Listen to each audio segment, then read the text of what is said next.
4. Um sopro do passado.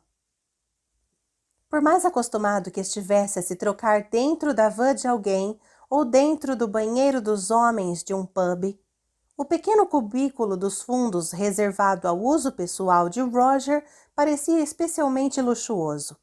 Era limpo, tinha ganchos para que as roupas de usar na rua fossem penduradas e não havia clientes embriagados roncando na entrada. Claro, ele estava nos Estados Unidos, pensou, desabotoando a calça jeans e deixando-a no chão. Eram padrões diferentes, pelo menos no que dizia respeito a confortos materiais. Roger tirou a camisa de mangas largas, pensando no nível de conforto com que Brianna estava acostumada. Não entendia nada sobre roupas femininas. Qual seria o preço de uma calça jeans? Mas entendia um pouco sobre carros. O dela era um Mustang azul novinho que despertara nele uma vontade muito grande de dirigir. Estava claro que seus pais tinham deixado bastante dinheiro para ela. Claire Randall havia cuidado disso. Roger só esperava que não tivesse sido tanto a ponto de ela achar que ele estivesse interessado naquilo. Lembrando dos seus pais, ele olhou para o envelope marrom. Deveria entregá-lo a ela, afinal? O gato do ministro quase morrera de susto quando eles passaram pela entrada dos artistas e deram de cara com a banda de gaita do Canadá, a 78 Fraser's Highlanders, ensaiando a toda atrás dos camarins. Brianna havia empalidecido quando ele a apresentara ao líder, um velho conhecido. Não que Bill Livingstone fosse intimidante, mas o brasão do clã Fraser em seu peito surtira esse efeito. Jesus Pratt, estava escrito. Estou pronto. Não pronto o suficiente, Roger pensou, e arrependeu-se por tê-la levado. Ainda assim, ela lhe garantira que ficaria bem explorando sozinha o local, enquanto ele se vestia e se preparava para sua apresentação. E seria melhor que ele se preparasse mesmo, pensou, ajeitando as fivelas do kilt na cintura e no quadril, e pegando as meias de lã compridas. Ele se apresentaria no início da tarde, por 45 minutos, e então faria um solo mais curto no Say-Lead da noite. Tinha uma lista de canções em mente, mas sempre precisava pensar na plateia. Se houvesse muitas mulheres, então as baladas iam bem. Se houvesse mais homens, entoava mais temas de guerra. Killiecrankie e Montrose, Guns and Drums. As canções indecentes faziam mais sucesso quando a plateia estava bem aquecida, de preferência depois de um pouco de cerveja. Ele virou a ponta das meias para baixo de modo organizado e escorreu o Siangdum para dentro, bem na panturrilha direita. Fez os laços nos borzeguins depressa. Queria encontrar Brianna de novo, ter um tempinho para passear com ela, levá-la para comer alguma coisa, cuidar para que ela conseguisse um bom lugar para assistir às apresentações. Roger jogou o tartã sobre o ombro, prendeu-o com um broche, acertou o cinto da adaga e da bolsa de couro e estava pronto. Ou não muito. Ele parou a caminho da porta. As antigas ceroulas verde-oliva eram militares, da época da Segunda Guerra Mundial. Uma das poucas lembranças que Roger tinha de seu pai. Ele não se importava muito com cuecas normalmente, mas as usava com o kilt às vezes para poder se defender da coragem incrível de algumas espectadoras. Ele fora alertado por outros artistas, mas não acreditaria se não tivesse vivido a experiência. As moças alemãs eram as piores, mas Roger já tinha visto algumas norte-americanas tomarem liberdades. Não acreditava que precisaria de tais medidas ali. A plateia parecia civilizada, e ele viu que o palco ficava a uma distância segura. Além disso, fora do palco ele estaria com Brianna, e se ela quisesse tomar certas liberdades... Ele deixou a cueca dentro da bolsa, por cima do envelope marrom. Deseje-me sorte, papai, sussurrou e saiu à procura dela. Uau! Ela caminhou ao redor dele com os olhos arregalados. Roger, você está incrível! Brianna deu um sorriso levemente torto. Minha mãe sempre disse que homens de kilt ficam irresistíveis. Acho que ela tinha razão. Roger viu que ela engolira em seco e sentiu vontade de abraçá-la por sua coragem, mas ela já havia se virado, fazendo um gesto em direção à área principal de alimentação. Está com fome? Já dei uma olhada enquanto você se trocava. Temos as seguintes opções: polvo no espeto, tacos de peixe, cachorro-quente polonês. Ele pegou o braço de Brianna e a puxou para olhar para ele. Ei, sussurrou. Desculpe, eu não teria trazido você aqui se soubesse que seria um choque. Está tudo bem. O sorriso dela estava melhor. Eu fiquei feliz por ter me trazido. Sério? Sim, é sério. É que... Ela acenou para a multidão vestida de xadrez ao seu redor. É só muito... escocês. Ele sentiu vontade de rir.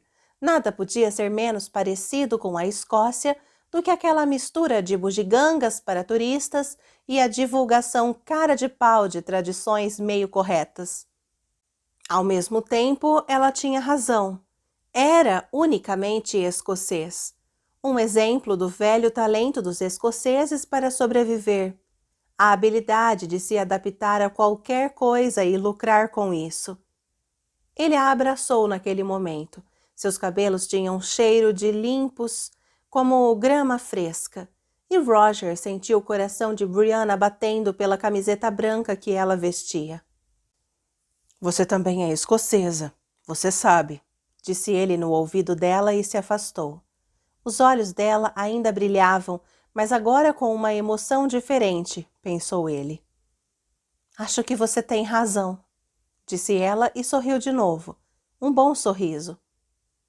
Isso não quer dizer que tenho que comer haggis, certo? Vi um pouco ali e acho que prefiro experimentar o polvo no espeto.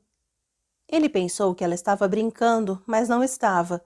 O único negócio do resort, aparentemente, eram as feiras étnicas. Como um dos vendedores das barracas de alimentos explicou. Polacos dançando polcas, canto a tirolesa suíço. Minha nossa, eles devem ter 10 milhões de relógios cuco aqui. Festivais de cerejeiras espanholas, italianas, japonesas. Você não acreditaria em todas as câmeras que os japoneses têm? Não teria como acreditar. Ele balançou a cabeça animado, deslizando 2 pratos de papel cheios de hambúrgueres e batatas fritas. Bem, agora é algo diferente a cada 2 semanas. Nunca há um momento de tédio. Mas nós, vendedores de alimentos, só nos mantemos nos negócios, independentemente do tipo de comida. O homem olhou para o kilt de Roger com certo interesse. Então, você é escocês ou só gosta de usar saia? Tendo ouvido dezenas de variações daquele gracejo, Roger olhou sem expressão para o homem. Bem, como meu velho avô dizia, respondeu ele, enfatizando o sotaque. Quando usamos um kilt rapaz, sabemos que somos homens. O homem riu, divertindo-se, e Brianna revirou os olhos. Piadas de kilt, disse ela. Olha, se você começar a contar piadas de kilt, vou embora sem você. Juro que vou. Roger sorriu para ela. Ah, você não faria isso, certo, moça? Não iria embora e deixaria um homem para trás só porque ele disse o que usa por baixo do kilt, certo? Ela estreitou os olhos azuis. Ah, aposto que você não usa nada por baixo desse kilt, disse ela, meneando a cabeça em direção ao Esperon de Roger. Aposto que tudo embaixo dele está em perfeito estado, não? Roger engasgou com uma batata frita. Ah, você deve dizer, me dê sua mão para eu mostrar, disse o vendedor da barraca.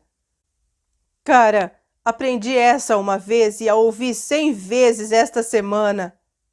Se ele disser isso agora, interrompeu Brianna com seriedade, vou embora e o deixarei isolado nesta montanha. Ele pode ficar aqui e comer polvo, não me importo. Roger tomou um gole de refrigerante e foi esperto bastante para se manter calado.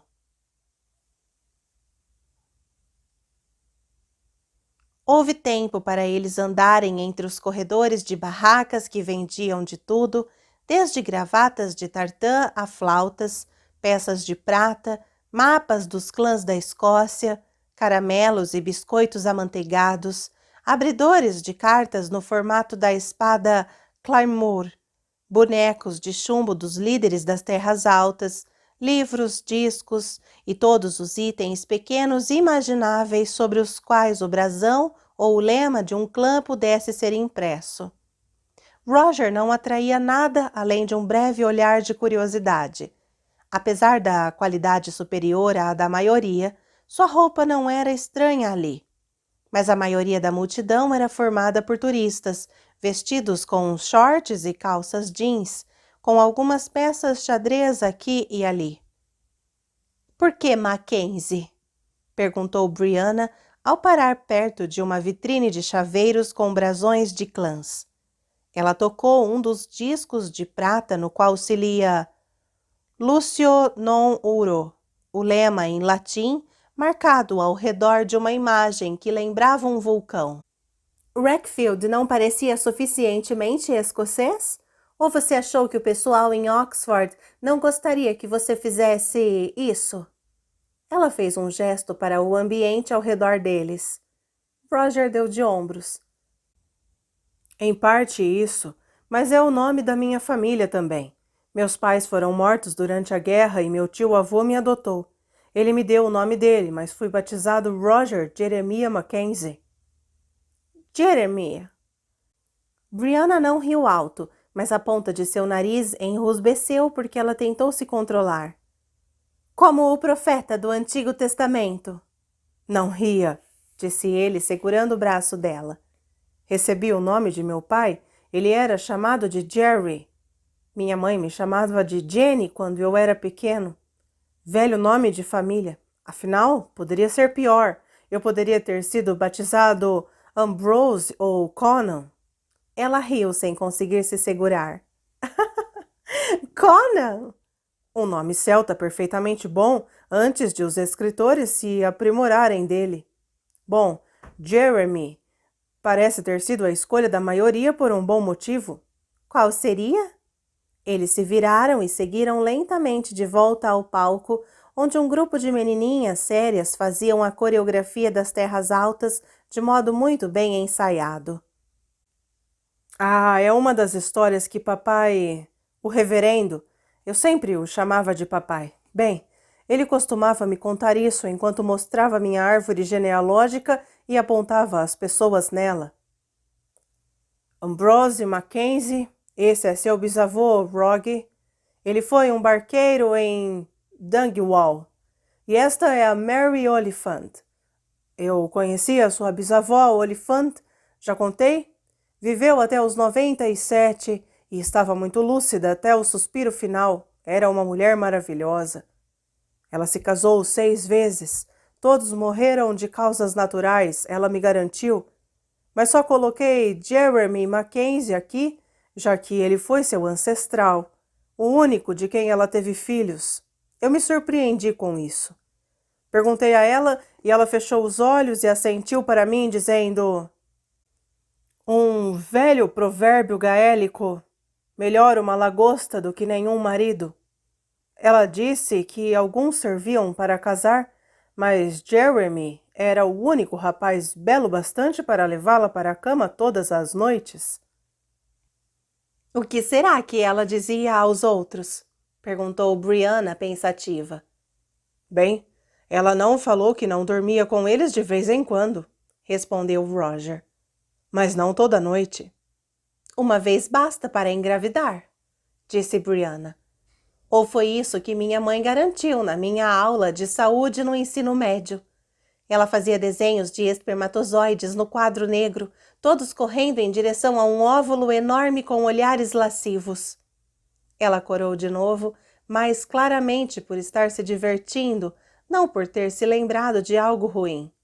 De braços dados, ele sentiu o calor que emanava da camiseta fina de Brianna, e um formigamento por baixo do kilt fez com que ele pensasse que não vestir a cueca fora um erro. Deixando de lado a questão de espermatozoides terem rosto ou não, o que esse assunto tinha a ver com saúde? Saúde é um eufemismo americano para qualquer coisa relacionada a sexo, explicou ela. Eles ensinam meninas e meninos separadamente. A aula das meninas se chama O Mistério da Vida e 10 Maneiras de Dizer Não a um Garoto. E a dos meninos? Bom, não tenho certeza, porque não tive irmãos que pudessem me contar, mas algumas das minhas amigas tinham, e uma delas disse que eles aprendiam 18 sinônimos diferentes para a ereção. Muito útil, disse Roger, tentando entender por que era preciso mais de um. Felizmente, a bolsa de couro na frente do kilt escondia vários pecados. Acredito que isso ajude a manter uma conversa sob certas circunstâncias, falou ela. O rosto de Brianna estava corado. Ele conseguia sentir o calor subindo por seu pescoço e imaginou que os dois estavam começando a atrair olhares curiosos de quem passava. Roger não deixava uma garota envergonhá-lo em público desde os 17 anos, mas ela estava indo bem. No entanto, ela havia começado aquilo, então que terminasse. Eu nunca notei muita conversa sob essas certas circunstâncias. Pensei que você saberia, respondeu Brianna. Não fora uma pergunta. Um pouco tarde demais, Roger notou o que ela estava insinuando. Ele contraiu o braço e a puxou para mais perto. Se quer saber se já tive? Sim. Se quer saber se tenho? Não. Se tenho o quê? Os lábios dela tremiam levemente, controlando a vontade de rir. Você quer saber se eu tenho uma namorada na Inglaterra, certo? Quero? Não tenho. Ou melhor, tenho, mas nada sério. Eles se encontravam do lado de fora dos vestiários.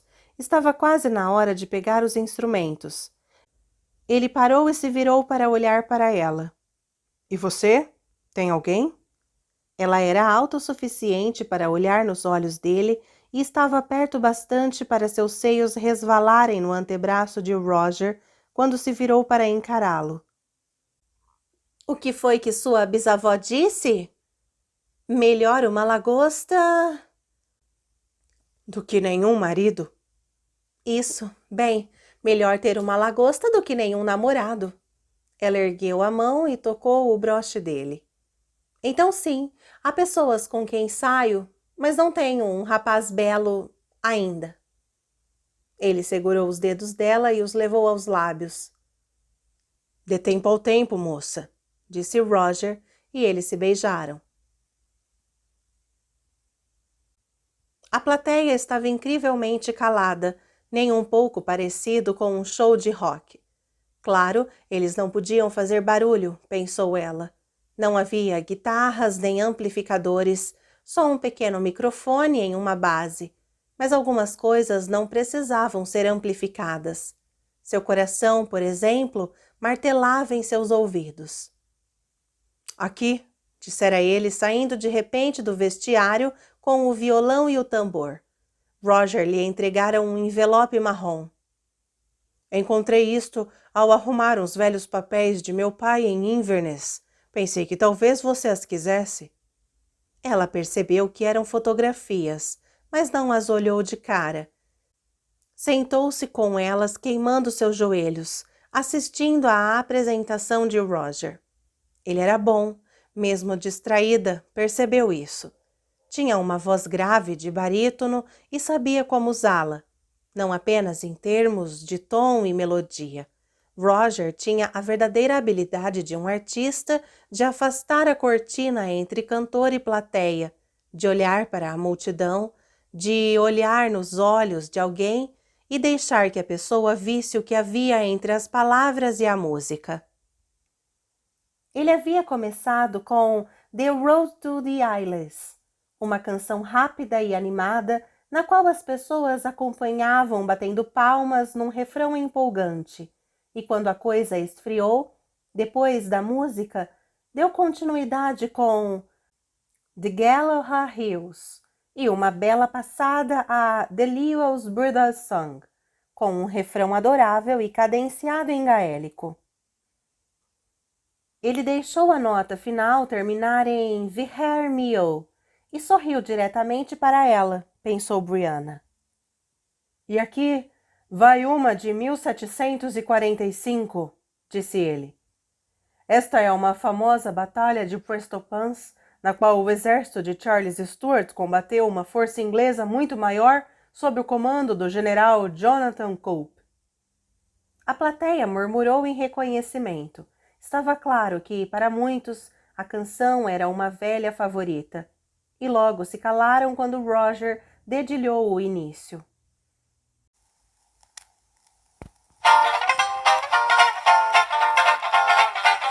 Cope sent a challenge frae Dunbar, Charlie, meet me in your door, and I'll show you the earth's a war if you'll meet me in the morning. Cope enviou um desafio a Dunbar, dizendo: Charlie, encontre a mim e a sua sina, e mostrarei a arte da guerra se me encontrar pela manhã. Ele abaixou a cabeça em direção às cordas, assentindo para que a plateia cantasse o refrão irônico. Hey Johnny Cope, are you walking yet? Or are your drums a-beating yet? If you were walking, I would wait to gun to the coals in the morning. Ei, Johnny Cope, está caminhando? E seus tambores estão tocando? Se estivesse caminhando, eu esperaria, até ver os carvões pela manhã. Brianna sentiu um formigamento repentino nas raízes dos cabelos, que não tinha nada a ver com o cantor nem com a plateia, mas com a canção em si. When Charlie looked the letter upon, he drew a sword the scabbard from. Follow me, my merry, merry men, and we'll meet Johnny Cope in the morning. Hi, Johnny Cope, are you walking yet? Or are your drums a-beating yet? If you were walking, I would wait to gun to the coals in the morning. Quando Charlie leu a carta, tirou da bainha sua lâmina. Venham, sigam-me, homens de bem, e encontraremos Johnny Cope pela manhã. Não, sussurrou ela, passando os dedos frios no envelope marrom. Venham, sigam-me, homens de bem. Eles estiveram lá, seus pais. Foi o pai dela quem atacou o campo em Preston, com a espada de lâmina larga e o escudo nas mãos. As vozes ao seu redor aumentaram em gritos de aprovação quando se uniram ao coro. Ela teve um momento de pânico quando teria fugido como Johnny Cope, mas passou, deixando-a tomada pela emoção e também pela música. Johnny, I got sick flags with a Langley moors and full of bags. Gonna face them again, you'll break my legs, so I wish yous all good morning. Hey, Johnny Cope, are you walking yet? Or are your drums a-beating yet? If you were walking, I would wait to gun to the coals in the morning. Hey, Johnny Cope, are you walking yet? Or are your drums a-beating yet? If you were walking, I would wait to gun to the coals in the morning. Na fé, Johnny, tenho essas bandeiras, com suas espadas e seus kilts. Se eu os enfrentar de novo, quebrarão minhas pernas. Então, eu lhe desejo um bom dia. Ei, Johnny Cope, já estamos caminhando? Sim, ele estava progredindo, como dizia a música, e assim seria enquanto a música continuasse. Algumas pessoas tentavam preservar o passado, outras tentavam escapar dele. E aquela era, até então, a maior lacuna entre ela e Roger. Por que ela não percebera antes? Não sabia se Roger notara seu incômodo momentâneo, mas ele abandonou o perigoso território dos jacobitas e começou Macpherson's Lament, cantada com poucos toques de cordas. A mulher ao lado de Brianna soltou um longo suspiro e fitou o palco com olhos tristes. Farewell,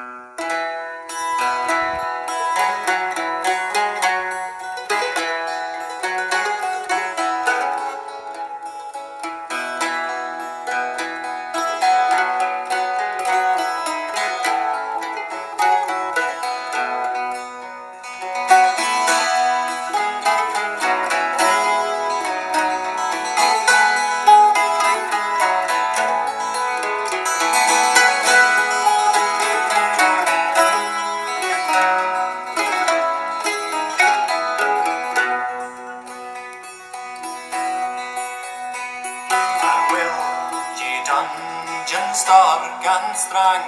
Farewell, farewell, said he.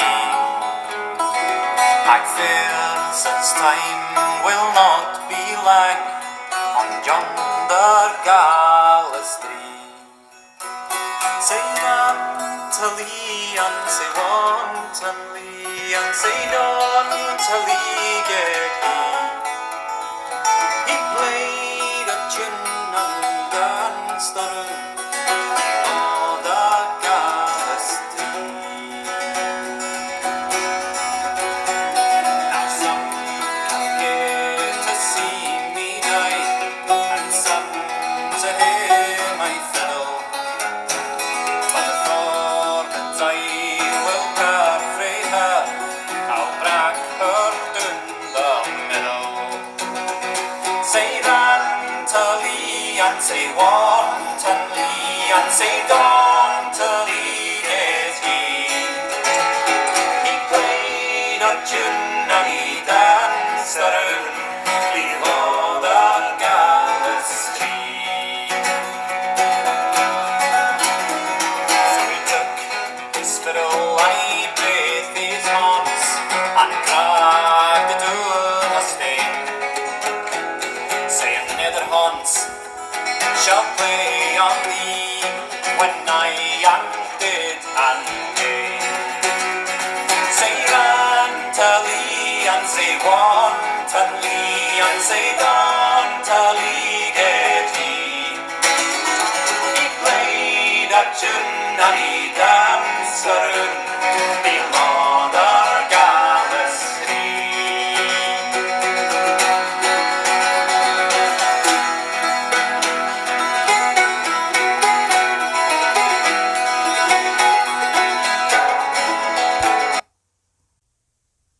Ela pegou o envelope, sentindo o peso em seus dedos. Deveria esperar, talvez, até chegar em casa, mas a curiosidade lutava contra a relutância. Roger não sabia ao certo se deveria entregá-lo a ela. Brianna notou isso nos olhos dele. Um bodhrán, dizia Roger. O tambor não passava de um aro de madeira com alguns centímetros de largura, uma pele estendida sobre ele e cerca de 45 centímetros de um lado a outro. Ele manteve o objeto equilibrado nos dedos de uma mão, com uma baqueta de ponta dupla na outra. Um dos instrumentos mais antigos de que se tem registro, este é o tambor com o qual as tribos celtas assustaram as tropas de Júlio César em 52 a.C. A plateia deu uma risadinha e Roger tocou a superfície do tambor com a baqueta várias vezes, num ritmo leve e rápido, como batimentos cardíacos. E agora, Sheriff Murphy, da primeira revolta jacobita em 1715. O ritmo da baqueta mudou e a batida diminuiu, tornando-se militar no tom. Um trovão por trás das palavras. A plateia ainda estava bem comportada, mas agora se sentava na beira da cadeira e se inclinava para a frente, acompanhando a música que descrevia a batalha de Sheriff Muir e todos os clãs que haviam lutado nela. Oh, come you hear the fight to shun, or have the sheep with me, man, or when ye at the Shannon, or did the battle see, man? I saw the battle sair and juke, and reeking red ran many a shook. My heart for fear gae sook for sook, To hear the thuds and see the cluds o' clans for woods and tartan, that swaggle 'em that kingdom's free, man. Hey dum, hey dum, dan, hey dum, hey dan, hey dum, hey dum, dandy, hey dum, hey dan. Red good lads with black caps to meet them were they slow, man. They rushed and pushed and blood out gush, and many a butte did fall, man. The great Argyll led on his files, I want the glance for 20 miles. He had the glance like ninepin Kyles, they had them hashed, 12 broadswords clashed, through they dashed and hewed and smashed, till fame and died of all, man. Hey dum, hey dum, dan, hey dum, hey dan, hey dum, hey dum, dandy, hey dum, hey dan. Had you seen the fella begs with Skyr and tartan trews, man, when in their teeth they'd add our wigs and covenant true blues, man. Lines extended long and large, bayonet overpowered the targe, thousands hastened to the charge, when heel and craft they paid the sheath, grew blades and to loot of breath, they fled like frighted does, man. Hey dum, hey dum, dan, hey dum, hey dan, hey dum, hey dum, dandy, hey dum, hey dan. We lost some gallant gentlemen among the Hieland clansmen. I fear my Lord Banbure is slain or in his enemy's hands, man. Had you seen this double flight? Some died for wrong and some for right. Many bade the world good night, say bell, with muskets knell. Tories fell and Whigs to hell flew up in frighted bands, man. Hey dum, hey dum, dan, hey dum, hey dan, hey dum, hey dum, dandy, hey dum, hey dan, hey dum, hey dum, dan, hey dum, hey dan, hey dum, hey dum, dandy, hey dum, hey dan.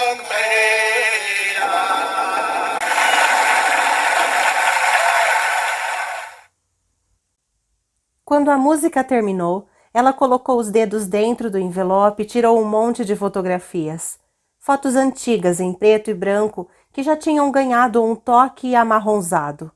Seus pais, Frank e Claire Randall, absurdamente jovens e muito felizes. Eles estavam em um jardim em algum lugar. Havia cadeiras e uma mesa com bebidas em um fundo, com pontos de luz entre as folhas das árvores. Mas os rostos estavam claros, risonhos, iluminados pela juventude, com os olhos apenas um para o outro, posando de modo formal, de braços dados, brincando com a própria formalidade. Rindo, Claire se curvava, achando graça de algo que Frank dissera, segurando a saia que voava ao vento, os cabelos encaracolados soltos. Frank dando uma xícara a Claire, ela olhando no rosto dele ao pegá-la, com um olhar de esperança e confiança que apertou o coração de Brianna. Então ela olhou para as últimas fotos e percebeu o que estava vendo. Os dois perto da mesa, de mãos dadas sobre uma faca, rindo enquanto cortavam um bolo obviamente caseiro, um bolo de casamento. E para a última, uma antiga favorita que vocês conhecem. Dizem que essa canção foi enviada por um prisioneiro jacobita a caminho de Londres para ser enforcado, a sua esposa nas terras altas. Ela apoiou as mãos abertas em cima das fotos, como se quisesse impedir que as pessoas as vissem. Sentiu um choque forte. Fotos de casamento, imagens do dia do casamento dos dois, é claro. Eles tinham se casado na Escócia. O reverendo Wakefield não teria celebrado a cerimônia, pois não era um padre católico, mas era um dos amigos mais antigos do pai dela. A recepção devia ter sido realizada no presbitério. Sim, espiando entre seus dedos, ela conseguia ver partes familiares da casa antiga ao fundo. Então, ao deslizar a mão para o lado relutantemente, olhou de novo para o rosto jovem da mãe. 18. Claire havia se casado com Frank Randall aos 18 anos. Talvez isso explicasse. Como uma pessoa poderia saber o que queria sendo tão jovem?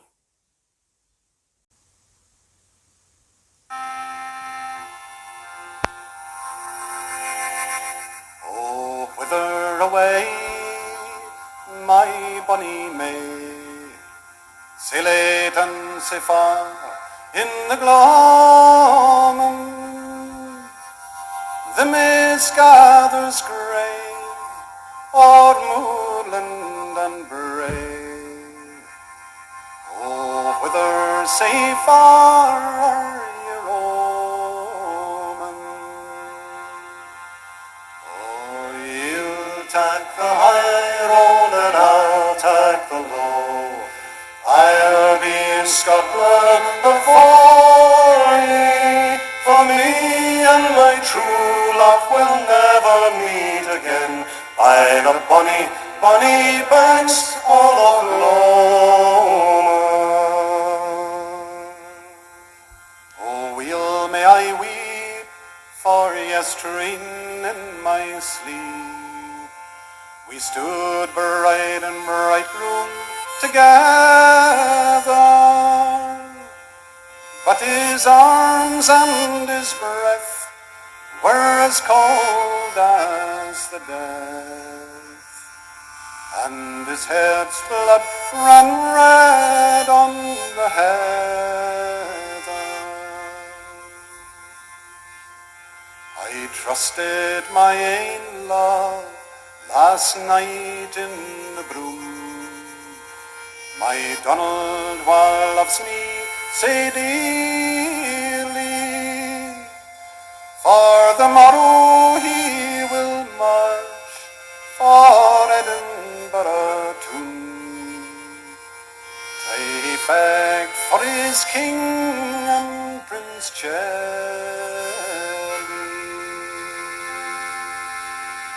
Oh, you'll take the high road and I'll take the low. I'll be in Scotland before ye, for me and my true love will never meet again by the bonny, bonny banks all of Lomond.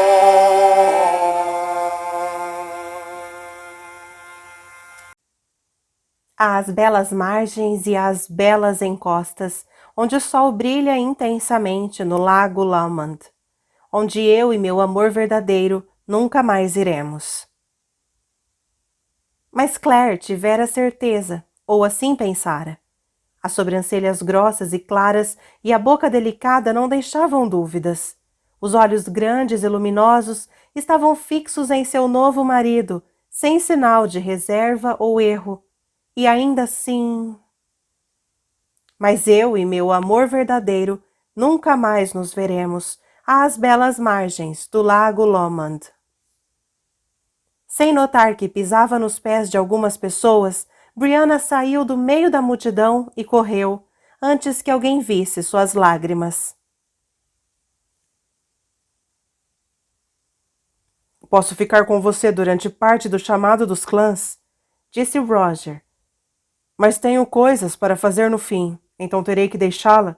Você vai ficar bem? Sim, claro, afirmou ela. Estou bem, não se preocupe. Ele olhou para ela com um pouco de ansiedade, mas deixou passar. Nenhum dos dois havia comentado sobre sua saída mais cedo. Quando Roger passou pelas pessoas que lhe davam parabéns e a procurou, Brianna já tinha encontrado um banheiro feminino e se recomposto com água fria. Passaram o resto da tarde passeando pelo festival, comprando algumas coisas, saindo para ver a competição das bandas de gaita, voltando meio surdos para ver um jovem dançar entre duas espadas cruzadas no chão. As fotografias permaneceram cuidadosamente escondidas dentro da bolsa dela. Já estava quase escuro. As pessoas saíam da área de alimentação e seguiam para as barracas a céu aberto do lado de fora, à base da montanha. Ela pensou que as famílias com crianças pequenas iriam embora, e algumas foram, mas havia corpos pequenos e cabecinhas sonolentas entre as pessoas mais velhas nas barracas. Uma menininha estava relaxada, adormecida no ombro do pai, quando eles entraram em um dos corredores mais superiores. Havia um espaço vazio na frente das arquibancadas, onde um enorme monte de madeira fora empilhado. O que é o chamado dos clãs? Ela ouviu uma mulher perguntar a seu companheiro na fileira da frente. O homem deu de ombros e Brianna olhou para Roger para entender, mas ele só sorriu. Você verá, respondeu ele. Estava totalmente escuro e a lua não havia surgido. A encosta da montanha apareceu com um tom mais escuro contra o céu apinhado de estrelas. Ouviu-se uma exclamação e agitação em meio às pessoas. Então as notas de uma única gaita de foles surgiram suaves pelo ar, silenciando todo o resto.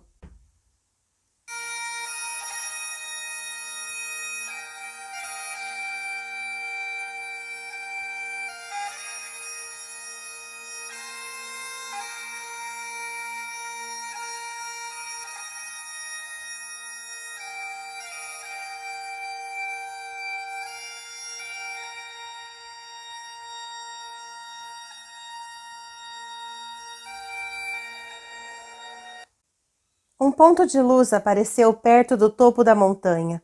Enquanto eles observavam, ele desceu e outro surgiu atrás dele. A música ficou mais forte e outra luz apareceu no topo da montanha. Durante quase 10 minutos, a ansiedade aumentou conforme a música ficava mais alta e a série de luzes se tornou mais longa, uma corrente iluminada descendo em encosta. Perto do fim da descida, uma trilha aparecia entre as árvores mais acima. Brianna a vira durante a explosão mais cedo. Agora, um homem aparecia entre as árvores, segurando uma tocha acesa acima da cabeça. Atrás dele havia um tocador de gaita, e o som agora era forte o bastante para encobrir até mesmo as exclamações de surpresa da multidão. Conforme os dois desceram a trilha em direção ao espaço aberto à frente das arquibancadas, Brianna viu que havia mais homens atrás deles. Uma fila comprida de homens, cada um com uma tocha, todos vestidos com as roupas finas dos líderes das terras altas. Eles pareciam bárbaros e estavam incríveis, enfeitados com penas de tetrazes, o brilho prateado das espadas e dos punhais com um tom avermelhado sob a luz da tocha, aparecendo entre os tecidos xadrez. As gaitas pararam de repente, e o primeiro dos homens entrou em uma clareira e parou diante das barracas. Ergueu sua tocha acima da cabeça e gritou: "Os Cameron estão aqui!" Gritos altos de alegria soaram das barracas, e o homem jogou a tocha na madeira encharcada de querosene, que se incendiou com um rugido, em um pilar de fogo de 3 metros de altura. Contra a parede de fogo que chegava a cegar, outro homem saiu e gritou: "Os MacDonald estão aqui!" Houve gritos e reações de surpresa daqueles na plateia que afirmavam ter relação com o clã MacDonald. E então... "Os McLachlan estão aqui! Os McGillivray estão aqui!" Ela estava tão envolvida com o espetáculo que quase não notou a presença de Roger. E então outro homem deu um passo à frente e gritou: "Os Mackenzie estão aqui!" "Tulloch Ard!" gritou Roger e ela se sobressaltou. "O que foi isso?" perguntou Brianna. "Isso!" disse ele sorrindo. "É o grito de guerra do clã Mackenzie." Foi o que pareceu. "Os Campbell estão aqui!" Devia haver muitos Campbell. A reação fez as arquibancadas chacoalharem. Como se aquele fosse o sinal pelo que ele esperava, Roger ficou de pé e balançou o tecido xadrez por cima do ombro. "Encontro você mais tarde perto dos vestiários, está bem?" Ela assentiu e ele se inclinou de repente e a beijou. "Se precisar", disse ele, "o grito dos Fraser é Casteldune." Ela o observou partir, descendo a arquibancada como um bode da montanha. O cheiro de madeira queimada tomou o ar da noite, misturando-se com o cheiro mais fraco do tabaco de cigarros na multidão. "Os McKay estão aqui! Os MacLeod estão aqui! Os Farquhar estão aqui!" Ela sentiu o peito apertado pela fumaça e pela emoção. Os clãs tinham morrido ou não na Batalha de Culloden? Sim, tinham morrido. Aquilo não passava de lembrança, de evocação de fantasmas.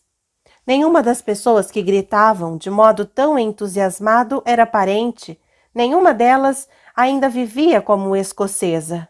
Mas... Os Fraser estão aqui!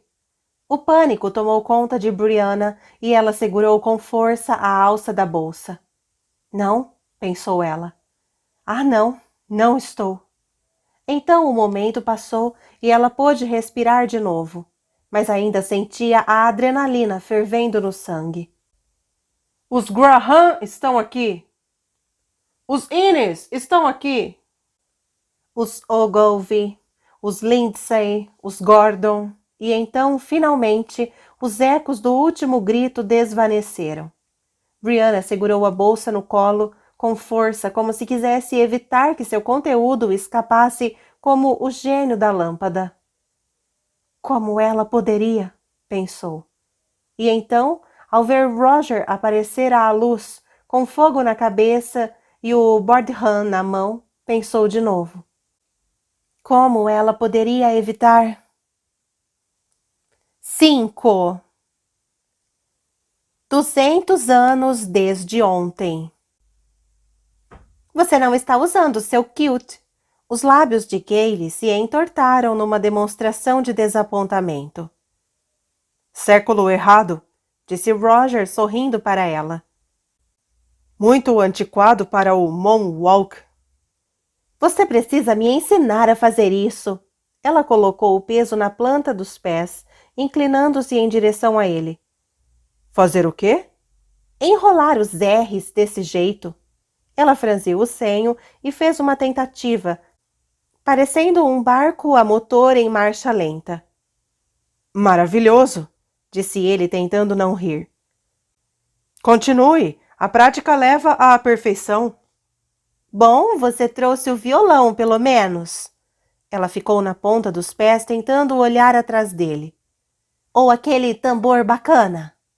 Está no carro, disse Brianna, guardando as chaves ao se aproximar de Roger por trás. Vamos ao aeroporto depois daqui. Ah, que pena! Pensei que poderíamos sair e fazer uma comemoração depois. Você conhece This Land is Your Land, Roger? Ou gosta mais das canções de protesto? Mas eu acho que não, já que você é inglês, ou melhor, escocês. Você não tem motivo para protestar, certo? Brianna lançou à amiga um olhar de desespero. Onde está o tio Joey? Na sala de estar, chutando a TV, disse Gayle. Devo entreter Roger enquanto você procura por ele? Ela entrelaçou o braço no de Roger piscando. Temos metade do Instituto Tecnológico de Massachusetts aqui e ninguém consegue consertar a maldita televisão? O Dr. Joseph Albernat olhou de modo acusatório para os grupos de jovens espalhados pela sala de estar. É engenharia elétrica para consertar a TV, pai, disse o filho. Somos todos engenheiros mecânicos. Pedir a um engenheiro mecânico para tentar consertar sua TV em cores é como pedir a um ginecologista ou obstetra para curar seu Ai! Ah, desculpa, disse o pai, olhando por cima dos óculos de aros dourados. Acertei seu pé, Lenny. Lenny saiu pulando pela sala e todos riram, enquanto ele segurava um dos pés numa agonia exagerada. Bri, querida! O médico a viu e abandonou a televisão, sorrindo. Ele a abraçou animado, ignorando o fato de ela ser cerca de 10 centímetros mais alta do que ele. E então a largou e olhou para Roger, seus traços contidos numa expressão de cordialidade. Esse é o seu namorado? Este é Roger Wakefield, disse Brianna, estreitando os olhos levemente para o médico. Roger Joey Albernat. Dr. Albernat? Cumprimentou Roger. Pode me chamar de Joey. Eles trocaram um aperto de mãos em reconhecimento mútuo. O médico olhou para ele de cima a baixo com olhos castanhos intensos, mas não menos sagazes por serem calorosos. Bree, querida, você quer dar uma olhada nesse lixo para ver se consegue ressuscitá-lo? Ele apontou para a televisão RCA de 24 polegadas, disposta na estrutura de ferro como se desafiasse a todos. Estava funcionando bem ontem à noite, mas hoje... Puf! Brianna olhou incerta para a grande TV a cores e enfiou as mãos nos bolsos da calça jeans, de onde tirou um canivete suíço. Bem, posso conferir as conexões, eu acho. Ela pegou a parte de metal da chave de fenda. Quanto tempo temos? Meia hora, talvez, disse um aluno com corte de cabelo escovinha na porta da cozinha. Ele olhou para as pessoas ao redor do pequeno aparelho branco e preto sobre a mesa. Ainda estamos em contato com a base de controle em Houston. Tempo estimado de chegada 34 minutos. A alegria abafada do comentarista da TV veio em intervalos, em meio à animação mais vívida dos espectadores. Ótimo, ótimo, disse o Dr. Albernat. Ele apoiou uma das mãos no ombro de Roger. Tempo suficiente para uma bebida, então. Você é escocês, Sr. Wakefield? Pode me chamar de Roger. Albernat serviu uma boa dose de uísque e a entregou. Imagino que não beba com água, certo, Roger? Não. Era Lagavulin. Incrível encontrá-lo em Boston. Roger bebericou apreciando e o médico sorriu. Ah, Claire me deu. A mãe de Bree. Aquela era uma mulher com bom gosto para uísque de qualidade. Ele balançou a cabeça com nostalgia e ergueu o copo em homenagem. Slanton, disse Roger baixinho e inclinou o próprio copo antes de beber.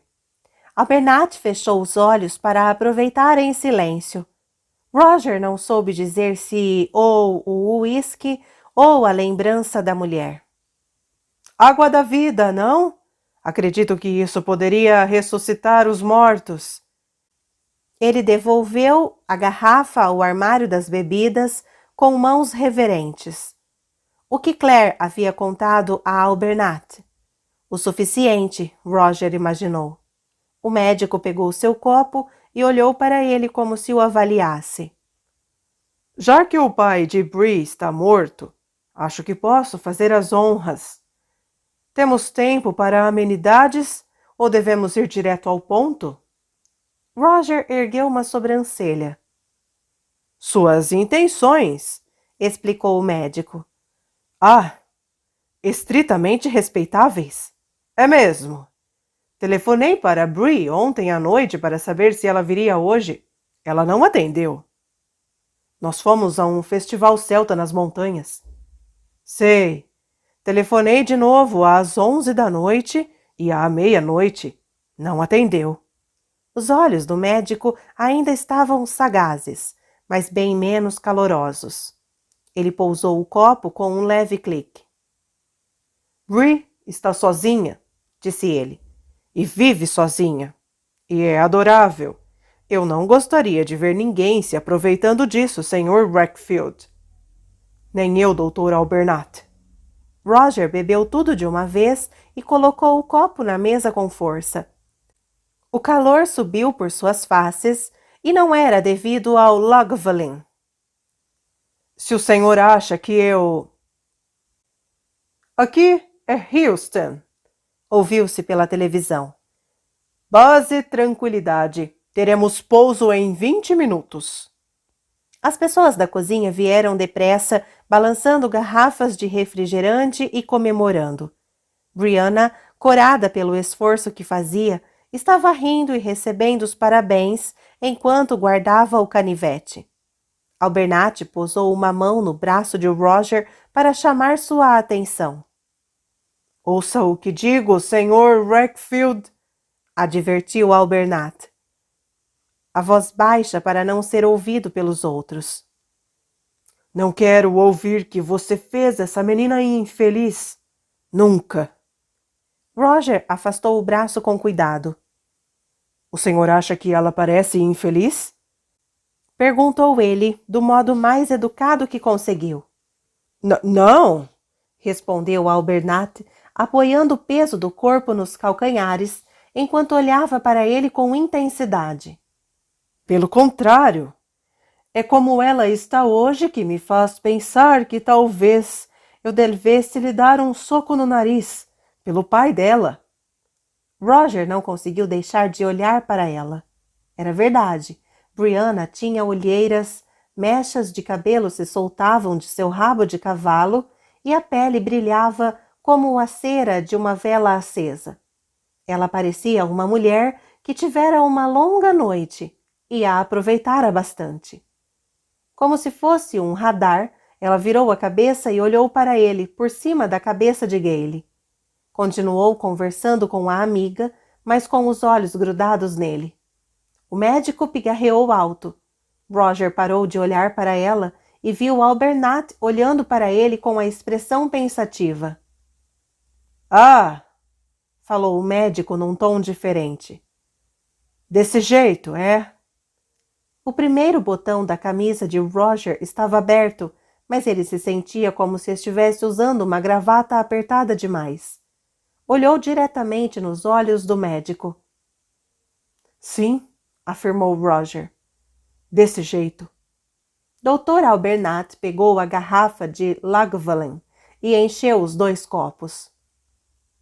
Claire disse mesmo que ela gostava de você, disse ele resignado. Então ergueu um copo. Certo? Slater. Vire-o do outro lado. Walter Concrete está laranja. Lenny Albernat obedientemente girou o botão, tornando o apresentador verde. Sem se afetar pela mudança repentina de cor de pele, Concrete continuou falando. Em aproximadamente 2 minutos, o comandante Neil Armstrong e a tripulação da Apollo 11 farão história no primeiro pouso do homem na Lua.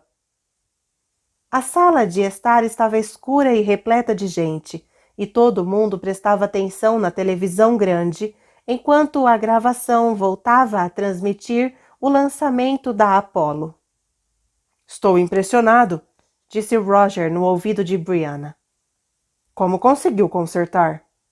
Ele se recostou na ponta de uma estante e puxou Brianna contra si, com as mãos em seu quadril, o queixo em seu ombro. Ela olhava para a televisão, mas ele sentiu o rosto dela se mexer contra o dele. Alguém tirou o fio da tomada, respondeu ela. Só voltei a ligá-lo. Ele riu e beijou a lateral do pescoço dela. Estava calor na sala, mesmo com o ar-condicionado ligado, e a pele dela estava úmida e salgada. Você tem o traseiro mais redondo do mundo? Sussurrou ele. Ela não respondeu, mas, de propósito, aninhou o traseiro no corpo dele. Muitas vozes vieram da tela acompanhadas das fotos da bandeira que os astronautas fincariam na Lua. Ele olhou para o outro lado da sala, mas Joey Albernat estava tão hipnotizado como qualquer um deles, olhando para o brilho da tela. Seguro na escuridão, ele envolveu Brianna com os braços e sentiu o peso leve de seus seios. Ela suspirou profundamente e relaxou contra ele, colocando a mão sobre a dele e apertando com força. Os 2 seriam menos corajosos se houvesse qualquer perigo ali. Mas ele partiria em 2 horas. Não havia como aquilo ir além. Na noite anterior, eles sabiam que estavam brincando com fogo e tinham sido mais cuidadosos. Ele tentou imaginar se Albernat teria realmente lhe dado um soco se ele tivesse admitido que Brianna passara a noite em sua cama. Ele descera a montanha com o carro, dividido entre tentar ficar do lado direito da estrada e a excitação do peso leve de Brianna pressionado contra ele. Eles pararam para tomar café, conversaram por muito tempo depois da meia-noite, tocando-se sem parar. Mãos, coxas, cabeças próximas. Dirigiram para Boston de madrugada, a conversa morrendo, a cabeça de Brianna pesando em seu ombro. Sem conseguir manter-se acordado tempo suficiente para encontrar o caminho até o apartamento dela em meio ao labirinto de ruas desconhecidas, ele dirigira em direção ao seu hotel. Subiu as escadas com Brianna e a deitou em sua cama, onde ela adormeceu segundos depois. Roger passou o resto da noite no chão duro do quarto, usando a blusa de lã de Brianna sobre os ombros para se aquecer. Ao amanhecer, ele se levantou e se sentou na cadeira, envolvido pelo cheiro dela, silenciosamente observando a luz se espalhar pelo seu rosto adormecido. Sim, foi desse jeito. Base tranquilidade. A águia pousou. O silêncio na sala foi interrompido pelo suspiro de todos, e Roger sentiu os pelos de sua nuca se arrepiarem. Um pequeno passo para o homem, disse a voz distante. Um grande salto para a humanidade. A imagem estava embaçada, mas não era defeito da televisão. As pessoas se inclinaram para a frente, dispostas a ver a figura corpulenta descer a escada, pisando pela primeira vez em solo lunar. Lágrimas brilhavam no rosto de uma garota, prateada sob a luz. Até mesmo Brianna se esqueceu de todo o resto. Ela soltara o braço dele e estava inclinada para a frente, envolvida no momento. Era um lindo dia para ser norte-americano. Ele sentiu um receio momentâneo ao ver todos eles tão atentos, tão fervorosamente orgulhosos, e ela fazendo parte de tudo aquilo. Era um século diferente, há 200 anos de ontem. Poderia haver um ponto em comum entre eles, um historiador e uma engenheira? Ele olhando para trás para os mistérios do passado e ela para o futuro e seu brilho chamativo? E então as pessoas da sala relaxaram, comemorando e conversando, e ela se virou nos braços dele para beijá-lo com intensidade e se agarrar a ele. E Roger pensou que talvez não importasse o fato de eles estarem voltados para direções opostas, desde que olhassem um para o outro.